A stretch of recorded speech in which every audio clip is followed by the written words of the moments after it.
Hi කොහොමද යාළුවනේ? ඉතින් අද මම ඔයාලට කියලා දෙන්න හදන්නේ ගෙදරදිම රසවත් මසාලා චාය එකක්. එහෙමත් නැත්නම් මසාලා ටී එකක් කොහොමද හදාගන්නේ කියලා. ඉතින් අපි මුලින්ම බලමු මේ මසාලා තේ වල තියෙන ප්‍රයෝජන මොනවාද කියලා. ශරීරයට ඇතුළු වන ආසාදන සහ විස බීජ සමග සටන් කරලා ඒ වගේම ශරීරය ආරක්ෂා කරගන්න දායක වෙනවා. ඒ වගේම ප්‍රතිශක්තිකරණය ඉහළ නංවනවා.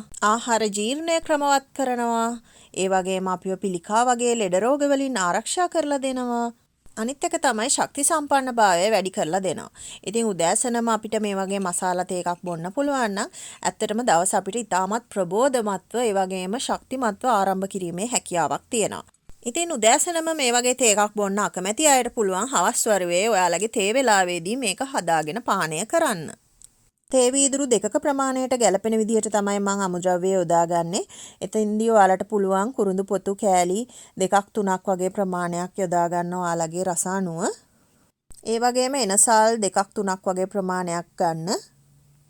ගම්මිරිස් ඇට 3-4ක් ගන්න. මම මෙතනදී වියලි ඉඟුරු පෙති 2-3ක් වගේ ප්‍රමාණයක් ගන්නවා. ඔයගලන්ට පුළුවන් අමු ඉඟුරු තියෙනවා නම් අඟලක විතර කෑල්ලක් චොප් කරලා ගන්න. ඒ වගේම කරාඹු නැටි 2-3කුත් මම මේකට එකතු කරගන්නවා. ඉතින් මේ වගේ වංගෙඩියකට දාලා අන්තම් මේ අමුද්‍රව්‍ය ටික කොටා ගන්න. ගොඩාක් පවුඩර් වෙනකන් කොටා ගන්න අවශ්‍ය නැහැ. අන්තිමේටම අපි පෙරා ගන්න නිසා. ඊට පස්සේ ලිපේ මේ විදිහට සාස් පානක් තියලා ඒකට අපිට පුළුවන් අර අන්තමින් තලාගත්ත අමුද්‍රව්‍ය ටික එකතු කරගන්න. ඊට පස්සේ මම මේකට එකතු කරගන්නවා වතුර කෝප්පයක ප්‍රමාණයක්. අමුද්‍රව්‍ය තඹ ගන්න අවශ්‍ය ප්‍රමාණයට තමයි වතුර එකතු කරගන්නේ. ඊටත් පස්සේ ඔයගොල්ලන්ට පුළුවන් ඔයාලා කැමති විදිහට තේකොළ එකතු කරගන්න. ඉතින් මම මෙතනදී තේකොළ තේ හැන්දක් පමණ තමයි එකතු කරගෙන තියෙන්නේ. ඔයාලට වැඩි කරගන්න උනත් පුළුවන්. ඊළඟට අපි බලමු මොනවාද මේ කිරි වර්ග අපිට මේ මසාලා චායි එකට එකතු කරගන්න පුළුවන් ඒවා කියලා. ඉතින් සාමාන්‍ය ෆ්‍රෙෂ් මිල්ක් ගන්නත් පුළුවන්. එහෙම නැත්නම් ආමන්ඩ් මිල්ක් එක ගන්නත් පුළුවන්. ඉතින් මම මෙතනදී පාවිච්චි කරන්නේ ආමන්ඩ් මිල්ක් එක. ඉතින් කෙනෙක්ට ප්‍රශ්නයක් මතුවෙන්න පුළුවන් මෙතනදී අපිට පිටිකිරි භාවිතා කරන්න බැරිද කියලා. මම මේ ඔයාලට හදන හැටි කියලා දෙන්නේ සෞඛ්‍ය ආරක්ෂිත පානයක්නේ. ඉතින් ඒ නිසා ඒ වගේ දෙයකට පිටිකිරි එකතු කරලා අපි ඒකේ ගුණාංග විනාශ කරගන්නේ ඇයි? ඒකයි මම මෙතනදී ආමන්ඩ් මිල්ක් එක පාවිච්චි කරන්නේ. ඉතින් ඔයගලන් කැමති නම් ඔයාලට පිටිකිරි එකතු කරගන්න පුළුවන් කිසිම ප්‍රශ්නයක් නැහැ. ඊට පස්සේ මම මේ විදිහට මේ කිරි එක හොඳට කාල් ගන්නවා. මම මේ මසාලා තේකට සීනි එකතු කරන්නේ නැහැ.